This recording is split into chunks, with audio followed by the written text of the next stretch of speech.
بسم اللہ الرحمن الرحیم۔ السلام علیکم۔ حضرت حسن بصری رحمۃ اللہ تعالیٰ کو ایک دھوبن نے توحید سکھائی، یہ سن کر آپ حیران ہو چکے ہوں گے۔ حضرت حسن بصری رحمۃ اللہ تعالیٰ فرماتے تھے کہ مجھے ایک دھوبن نے توحید سکھائی۔ کسی نے پوچھا، حضرت وہ کیسے؟ فرمانے لگے کہ میرے ہمسایہ میں ایک دھوبی رہتا تھا۔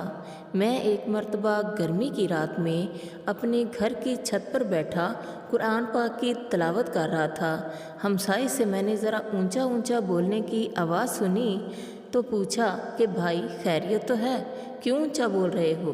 جب غور سے سنا تو مجھے پتہ چلا کہ بیوی اپنے شوہر سے جھگڑا کر رہی تھی۔ وہ اپنے خاوند کو کہہ رہی تھی کہ دیکھ، تیری خاطر میں نے تکلیفیں برداشت کیں، فاقے کاٹے، سادہ لباس پہنا، مشقتیں اٹھائیں۔ میں نے ہر دکھ تیری خاطر برداشت کیا اور میں تیری خاطر ہر دکھ برداشت کرنے کے لیے اب بھی تیار ہوں۔ لیکن اگر تو یہ چاہتا ہے کہ کسی اور سے نکاح کر لے تو پھر میرا تیرا گزارا نہیں ہو سکتا، میں تیرے ساتھ نہیں رہ سکتی۔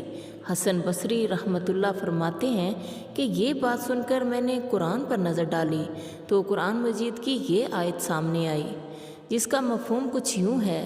اللہ تعالیٰ فرماتے ہیں کہ اے بندے، تو جو بھی گناہ لے کر آئے گا میں چاہوں گا تو سب معاف کر دوں گا، لیکن میری محبت میں کسی کو شریک بنائے گا تو پھر میرا اور تیرا گزارا نہیں ہو سکتا۔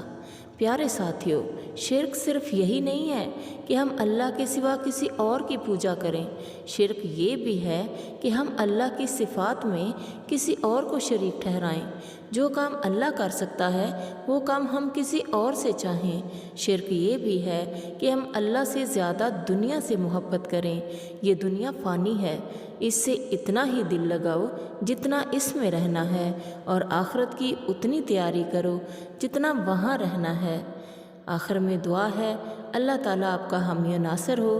دعاؤں میں یاد رکھیے گا۔ اللہ حافظ۔